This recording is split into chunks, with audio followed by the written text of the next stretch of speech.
अस्सलाम भाइयों, ये 120 गज का घर या फिर फ्लैट समझ लें 217 जो है ये वोल्ट है और नीचे जो नजर आ रहा है 0.0 एम्पेयर। इस वक्त टोटल जो घर का लोड है वो 0.0 है, क्योंकि हमने जो ना सिवाय लाइट्स के सब कुछ बंद किया हुआ है। ये डीप फ्रीजर बंद है, वहाँ पे दोनों कमरों के अंदर पंखे बंद हैं, यहाँ एसी बंद है। तो अब हम एक काम ये करेंगे कि मैं आपको दिखाता हूँ कि ये किस तरह यूजेबल है ये मीटर। हम एक एक चीज एक एक अप्लायंस ऑन करेंगे, आपको उसका लोड नजर आएगा। इन्वर्टर फैन ऑन कीजिएगा। इन्वर्टर फैन ऑन हो गया है, लेकिन ये 0.0 से बढ़ा नहीं है। देखिए जिस तरीके से लाइट्स ऑन थी और उसके बावजूद ये 0.0 पर था, इतना नेग्लिजिबल था कि एम्पेयर्स में फर्क पता नहीं चल रहा था। तो भी इन्वर्टर फैन ऑन होने के बावजूद 0.0 पर है। मैं आपको दिखाया तो इन्वर्टर फैन ऑन है। ये देखिए ये पंखा चल रहा है, 30 वॉट्स का पंखा है ये, लेकिन फर्क नहीं है एम्पेयर्स में, आप यहाँ देख सकते हैं। अच्छा, अब हम करते हैं कन्वेंशनल फैन ऑन कीजिएगा भाई। ये कन्वेंशनल है ना, ये ऑन कीजिएगा। ये ऑन हो गया, देखें इसके स्टार्ट होते ही आपको 0.7 पे आपका ये चला गया है।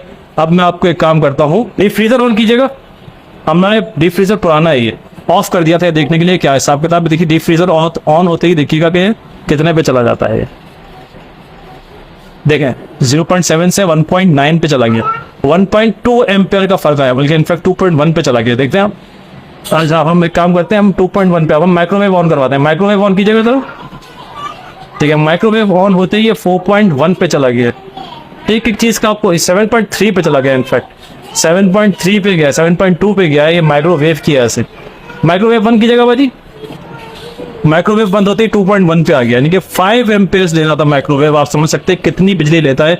अब हम एसी ऑन करवाते हैं भाई। ये एसी ऑन कीजिएगा जरा। अच्छा, कंप्रेसर स्टार्ट हुआ, अभी 2.6 पर है, लेकिन ये बतदरीज बढ़ेगा, ये यानी कि 2.7 पे चला गया। ये कंप्रेसर ऑन होने में थोड़ा सा टाइम लेगा, जब उसकी रीडिंग आएगी तो फिर मैं आपको दिखाऊंगा। इन्वर्टर एसी होने के बावजूद आप इसकी कंजम्पशन देख लें 3.9 पर है। नहीं, एसी अगर आप 10 घंटे चलाते हैं तो आपके मतलब अच्छे खासे एम्पेयर जा सकते हैं। भाई एसी जरा बंद कीजिएगा। एसी बंद हो गया है नाज़रीन, और ये 4.2 से 2.3 पर आ गया। देखें एसी के बंद होते ही 4.3 से 2.3 पे, यानी कि 2 एम्पेयर एसी ले रहा था। हम एक काम करते हैं, हम कन्वेंशनल फैन को भी बंद कर देते हैं। ये कन्वेंशनल फैन बंद होते ही आप देखें कि 0.0 पे आ गया। इस वक्त सिर्फ एक इन्वर्टर फैन है, चाहिए उसका बिल्कुल नेग्लिजिबल है, पता ही नहीं चल रहा कि वो एम्पेयर्स में आ ही नहीं रहा। अच्छा, अब काम करते हैं, आप जरा एसी को इस्त्री चलाकर दिखाइएगा भाई। और ये अब देखिए एसी इस्त्री ऑन हुई है 4.8 पे। इस्त्री का आप लोड को नजर आ रहा होगा 4.8 ये इस्त्री का लोड है। 0.0 से हम 4.7 1.8 पे चले गए। आपको बिल्कुल क्लियर नजर आ रहा होगा कि एक इस्त्री जो है वो तकरीबन 4.7 एम्पेयर्स दे रही होती है एट अ टाइम।